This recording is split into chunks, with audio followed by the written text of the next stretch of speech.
जय हिंद साथियों, स्वागत है आप सभी का आपके अपने परिवार टीचिंग विद आनंद चौहान में।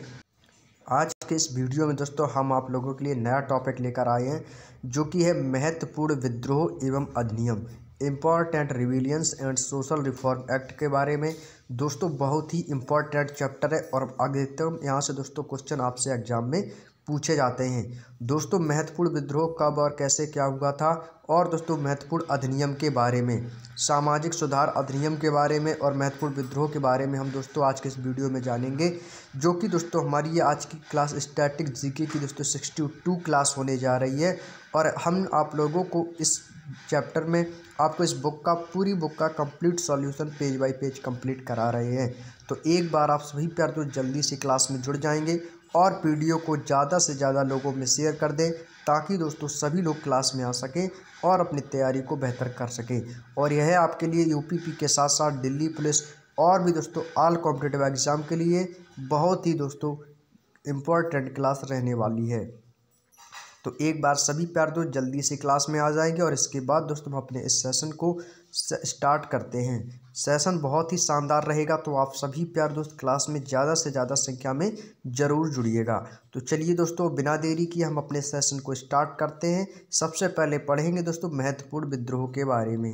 दोस्तों विद्रोह का मतलब होता है दोस्तों किसी चीज़ का आंदोलन करना, किसी बात को लेकर उस चीज़ का आंदोलन करना ही दोस्तों विद्रोह कहलाता है, और आंदोलन को ही दोस्तों हम विद्रोह भी कहते हैं। तो दोस्तों आप लोगों को हम बता दें कि कह सकते हैं कि महत्वपूर्ण आंदोलन या महत्वपूर्ण विद्रोह, तो कौन कौन से विद्रोह किस किस क्षेत्र में हुए थे, कौन से क्षेत्र जिससे अधिक प्रभावित हुए थे, और उनसे संबंधित नेता यानी कि जो उस समय दोस्तों जो नेता हुआ करते थे, नेतृत्व हुआ करते थे, वो किस किस समय में हुए और दोस्तों किस समय हुए, यानी कि दोस्तों कब हुए, इनके बारे में हम आप लोगों से डिस्कस करेंगे।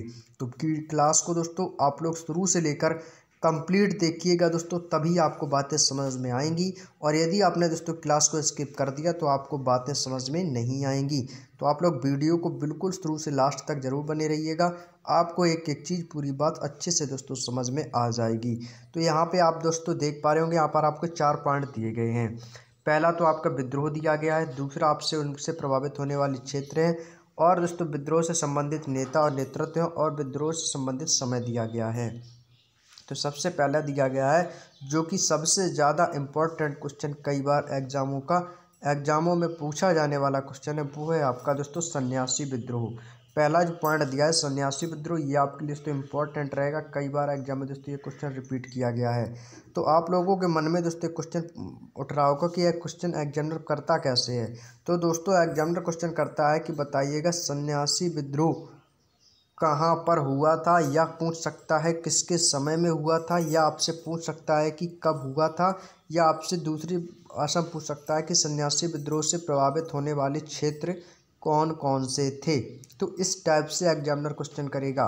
तो दोस्तों सन्यासी विद्रोह जब हुआ था उनसे 2 क्षेत्र प्रभावित हुए थे। पहला आपका दिया गया है दोस्तों बिहार, और दूसरा दिया गया है बंगाल। यानी कि दोस्तों प्रभावित होने वाले क्षेत्र 2 हैं, बिहार और बंगाल। यदि पूछा जाए यह किसके संबंध में हुआ था, तो यह केना सरकार के संबंध में हुआ था। नेता कौन थे? दृज नारायण नेता हुआ करते थे। इनके समय में सन्यासी विद्रोह हुआ था। कब हुआ था दोस्तों? 1760 से 1800 ईस्वी तक दोस्तों ये चला था। 1760 से 1800 ईस्वी तक चला।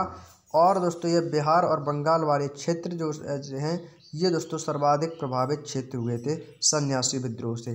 तो मैक्सिमम जो क्वेश्चन पूछा जाता है वो आपसे दोस्तों समय पूछ लेता है कि कब हुआ था, और दूसरा जो सबसे अधिक बार पूछा जाता है उनसे प्रभावित होने वाले क्षेत्र। और हर एक कैंडिडेट को ये बातें आनी चाहिए। अगला आता है दोस्तों फकीर विद्रोह।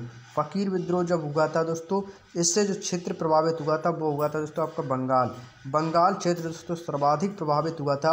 और उस समय दोस्तों उसके जो नेतृत्व में जो नेता थे, संबंधित नेता थे, वो थे दोस्तों मजनून शाह एवं चिराग अली दोस्तों ये नेता हुआ करते थे। और यह दोस्तों फकीर विद्रोह जो हुआ था यह दोस्तों 1776 से 1777 1 वर्ष तक दोस्तों यह फकीर विद्रोह चला, और जिससे बंगाल क्षेत्र दोस्तों अधिक प्रभावित हुआ, और मजनून शाह और चिराग अली दोस्तों इसके संबंधित नेतृत्व किया। अगला आता है दोस्तों हाड़िया विद्रोह। हाड़िया विद्रोह दोस्तों यह आपका 1779 ईस्वी में हुआ था। तिलका मांझी के संबंध में हुआ था, और जिससे प्रभावित होने वाला क्षेत्र था दोस्तों झारखंड। झारखंड की कैपिटल क्या थी दोस्तों? रांची। आपको दोस्तों जितने भी दोस्तों राज्यों की राजधानियां हैं वो स्टैटिक जीके की दोस्तों सारी टॉपिक वाइज प्लेलिस्ट में वीडियो मिल जाएंगी, तो एक बार आप लोग जरूर देख लीजिएगा।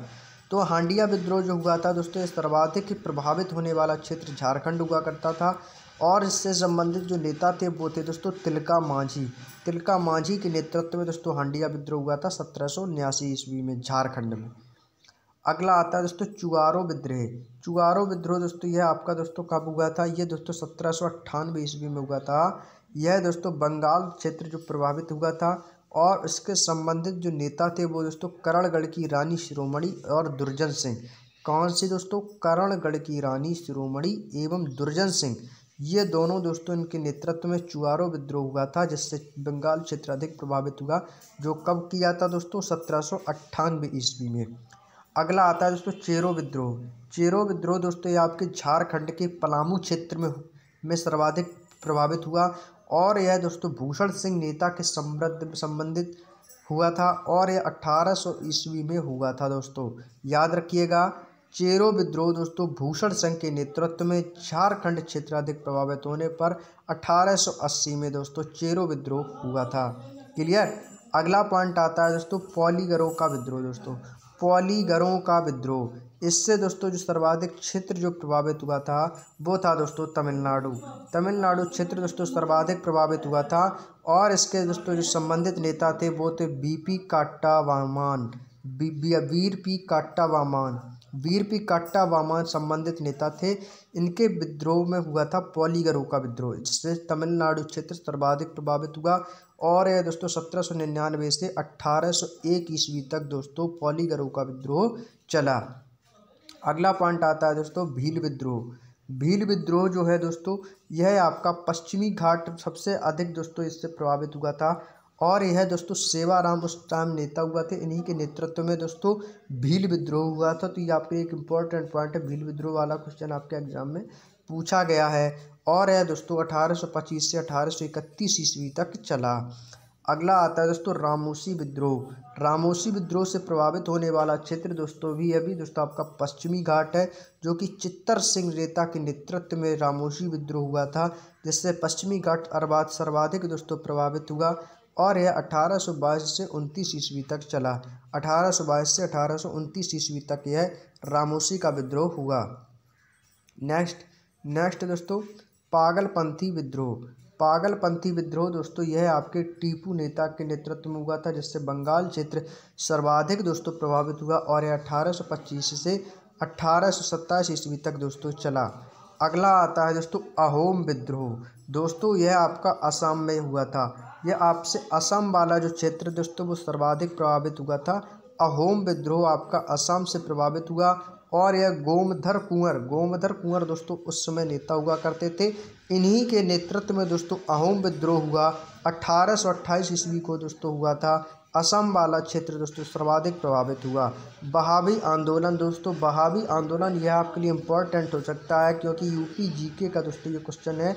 यह आपके बिहार और उत्तर प्रदेश दो क्षेत्र दोस्तों हैं जो कि दोस्तों सर्वाधिक दोस्तों प्रभावित हुए थे और उसके जो नेता हुआ करते थे, यानी कि जिनके नेतृत्व में दोस्तों यह हुआ, तो वो थे दोस्तों सैयद अहमद तुती मीर दोस्तों। इसके दोस्तों नेतृत्व में दोस्तों यह बहावी आंदोलन हुआ, जिससे बिहार और उत्तर प्रदेश राज्य सर्वाधिक प्रभावित हुए और यह 1831 ईस्वी को दोस्तों हुआ था। अगला आता है दोस्तों कोल आंदोलन। कोल आंदोलन दोस्तों ये आपका छोटा नागपुर जो कि आपका झारखंड में स्थित है, यह क्षेत्र दोस्तों सर्वाधिक प्रभावित हुआ था और गोमधर कुंवर दोस्तों इसके नेता थे। इनके नेतृत्व में दोस्तों कोल आंदोलन 1831 से 1832 ईस्वी तक चला।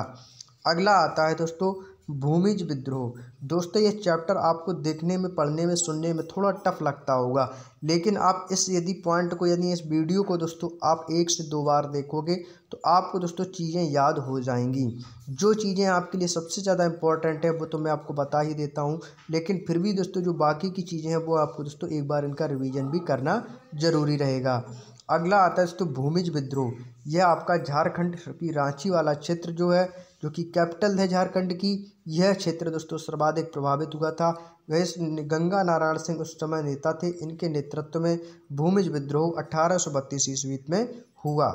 अगला पॉइंट, अगला आता है दोस्तों खासी विद्रोह। खासी विद्रोह यह दोस्तों आपका असम में हुआ था। असम वाला क्षेत्र दोस्तों सर्वाधिक प्रभावित हुआ था खासी विद्रोह। और आपने गारो खासी जयंतियाँ, ये जनजातियाँ तो पढ़ी होंगी, तो जो कि आपकी ये मेघालय की हैं। गारो खासी जयंतियाँ जनजाति कहाँ की हैं? मेघालय की हैं। तो ठीक है दोस्तों, खासी विद्रोह जो है ये आपका असम में हुआ था। तीरथ सिंह नेता के नेतृत्व में 1833 में हुआ था। अगला आता है दोस्तों फरायजी आंदोलन। फरायजी आंदोलन दोस्तों यह आपके शरियतुल्लाह टूटू मियाँ के नेतृत्व में हुआ था। और इससे दोस्तों बंगाल क्षेत्र सर्वाधिक प्रभावित हुआ। और यह दोस्तों आपका 1838 से 1848 ईस्वी तक दोस्तों आपका फरायजी आंदोलन हुआ। अगला आता है दोस्तों नील विद्रोह। बहुत इम्पोर्टेंट है नील विद्रोह दोस्तों। ये आपके बंगाल और बिहार वाले राज्य सर्वाधिक दोस्तों ये प्रभावित हुए थे। और दिगंबर विश्वास और विबड़ू विश्वास दिगंबर विश्वास के नेता के नेतृत्व में नील विद्रोह हुआ, जिससे बंगाल और बिहार वाले क्षेत्र दोस्तों सर्वाधिक प्रभावित हुए। और यह आपका 1854 से 1862 ईस्वी तक दोस्तों चला। मोस्ट इम्पोर्टेंट लगाएंगे संथाल विद्रोह। कई बार एग्जाम में रिपीट होने वाला क्वेश्चन है संथाल विद्रोह। संथाल विद्रोह से दोस्तों बंगाल और बिहार वाले दो राज्य हैं जो कि दोस्तों सर्वाधिक प्रभावित हुए थे। और यह सिद्धू कानू नेता के नेतृत्व में संथाल विद्रोह हुआ था। 1855 से दोस्तों 1856 ईस्वी में हुआ था। मुंडा विद्रोह मोस्ट इम्पॉर्टेंट आपके एग्जाम का, कई बार एग्जाम में रिपीट होने वाला क्वेश्चन लगाएंगे।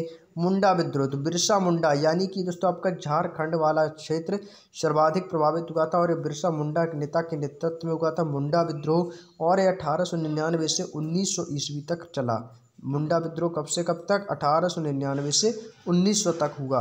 अगला आता है दोस्तों पाइक विद्रोह। यह दोस्तों आपका उड़ीसा वाला जो राज्य उड़ीसा क्षेत्र है यह सर्वाधिक दोस्तों प्रभावित हुआ था।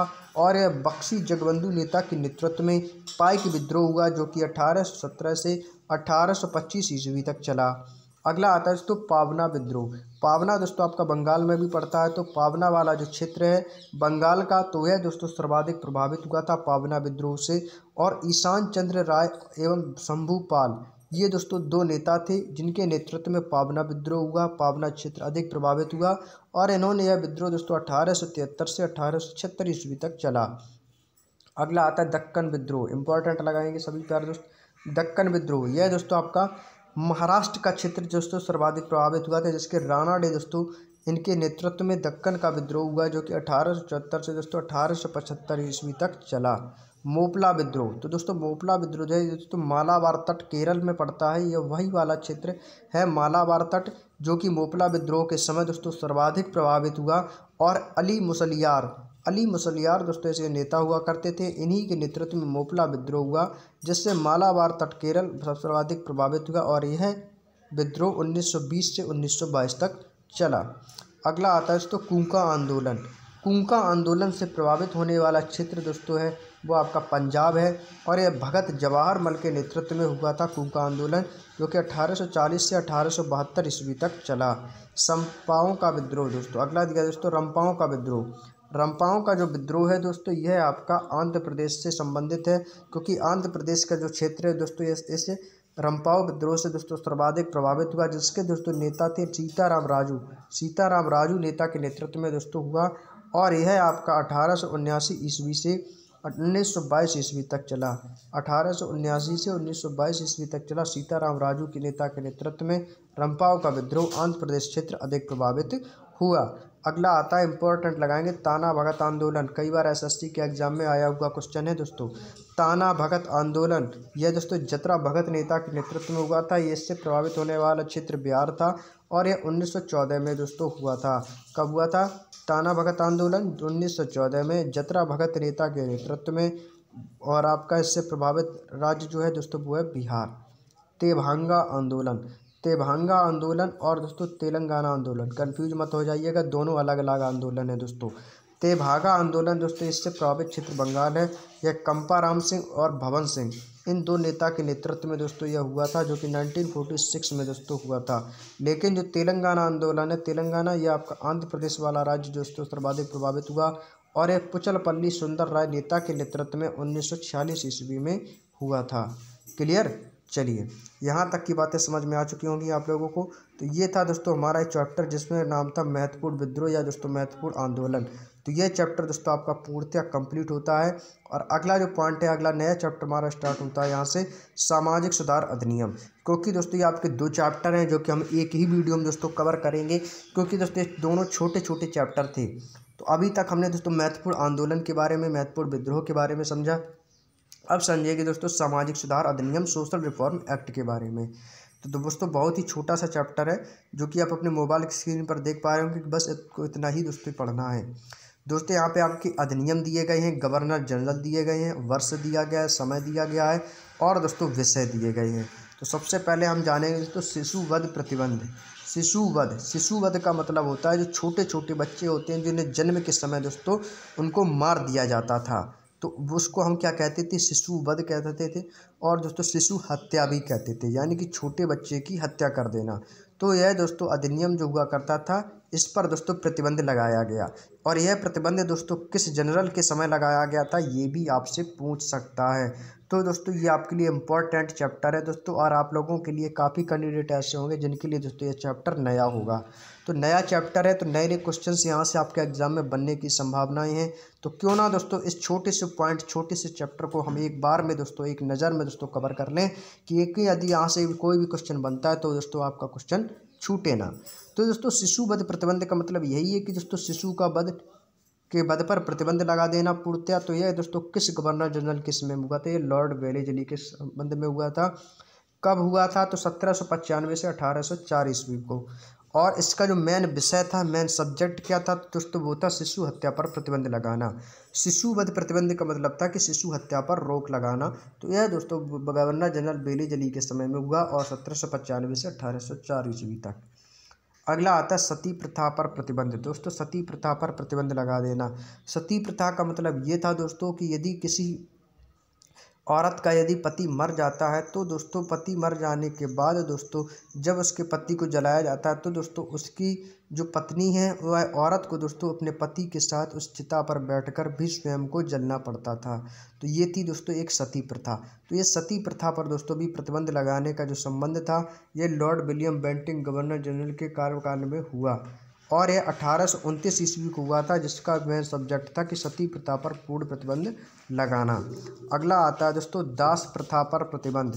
दास प्रथा पर प्रतिबंध यह दोस्तों किस गवर्नर जनरल के समय हुआ था, यह एलन बरो के दोस्तों गवर्नर जनरल के शासनकाल में दोस्तों ये दास प्रथा पर प्रतिबंध लगाया गया, जो कि 1843 में हुआ। और यह दोस्तों इसका जो मेन विषय था वो 1833 के चार्टर अधिनियम द्वारा 1843 में दास्तां को प्रतिबंधित कर दिया गया।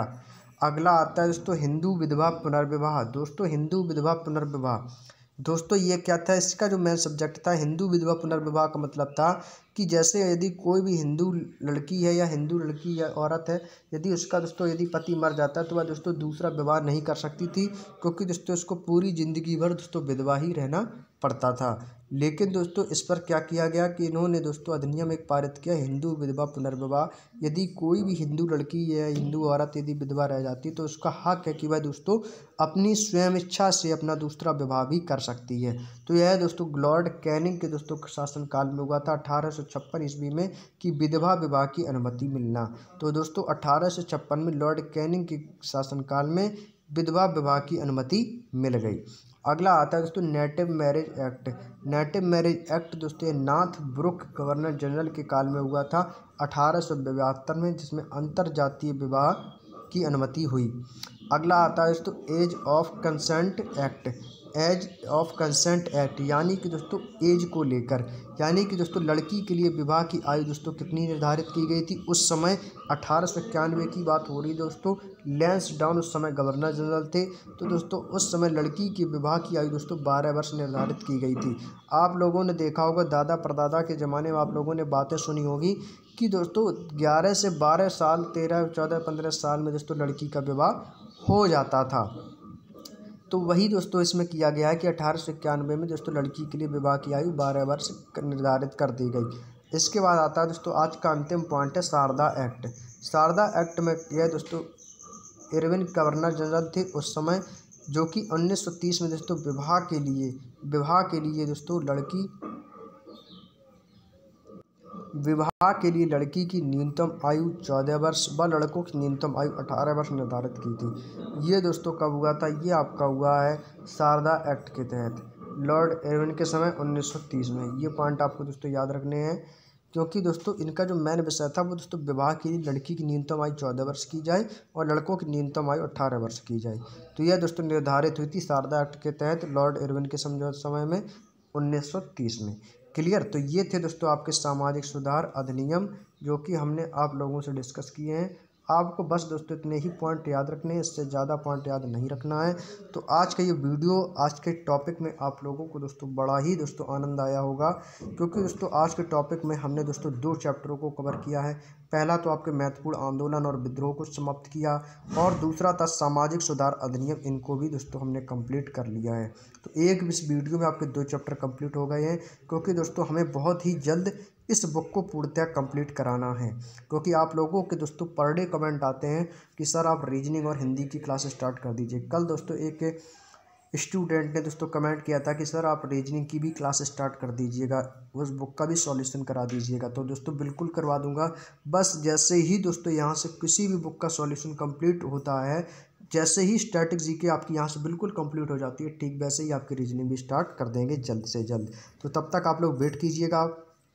तो अभी जो है, अभी आपकी इस बुक कंप्लीट नहीं हो पाई है। लगभग दोस्तों हम आप लोगों को 140 पेजों पर हम दोस्तों पहुंच चुके हैं। तो अगले चैप्टर में हम आप लोगों के लिए बहुत ही कुछ छोटे छोटे चैप्टर्स हैं, बहुत ही छोटे छोटे भाग हैं, तो इनको दोस्तों एक एक वीडियो में कवर करेंगे। जैसे कि दोस्तों आपका आता है एनर्जी ट्रांसफॉर्मेशन डिवाइस, ऊर्जा रूपांतरण यंत्र, इसको हम दोस्तों, और अगला चैप्टर है प्राकृतिक अम्ल, इन दोनों चैप्टरों को, और पद की शपथ एवं त्याग पत्र, ये कुछ 2 चैप्टर ऐसे हैं। अगला जो टॉपिक रहेगा हमारा वो रहेगा दोस्तों पद की शपथ और त्याग पत्र, यानी कि पद की कौन शपथ दिलाता है, कौन देता है, और वह यदि कोई भी दोस्तों राष्ट्रपति है, प्रधानमंत्री है, या उपराष्ट्रपति है, या मुख्यमंत्री है, अपना त्याग पत्र दोस्तों किसको देगा, ये सबसे इम्पोर्टेंट है। इसमें आपको बहुत ही ज़्यादा इंटरेस्टेड चैप्टर रहेगा, और बिल्कुल छोटा सा चैप्टर है। यह चैप्टर दोस्तों हम कल की क्लास में आप लोगों से डिस्कस कर रहे होंगे। लेकिन कल की जो क्लास का दोस्तों जो थंबनेल होगा वो आपकी पद की शपथ और त्याग पत्र का होगा। लेकिन दोस्तों जो सबसे पहले हम 2 टॉपिक कवर करेंगे वो करेंगे दोस्तों साइंस के, ऊर्जा रूपांतरण यंत्र और दोस्तों प्राकृतिक अम्ल। इनको इसी वीडियो में दोस्तों सबसे पहले हम कवर कर रहे होंगे, और इसके बाद दोस्तों हम अपने पॉलिटिशियन चैप्टर पद की शपथ त्याग पत्र को कवर करेंगे। तो कल की क्लास में आपके 3 चैप्टर कवर होंगे, आपका प्राकृतिक अम्ल और महत्वपूर्ण यंत्र, और आपके पद की शपथ और त्याग पत्र के बारे में। तो क्योंकि दोस्तों इस बुक को हमें बहुत ही जल्द दोस्तों कंप्लीट कराना है, तो आप लोग बिल्कुल भी परेशान ना हो, जल्द से जल्द आपकी दोस्तों ये बुक कंप्लीट करवा दी जाएगी।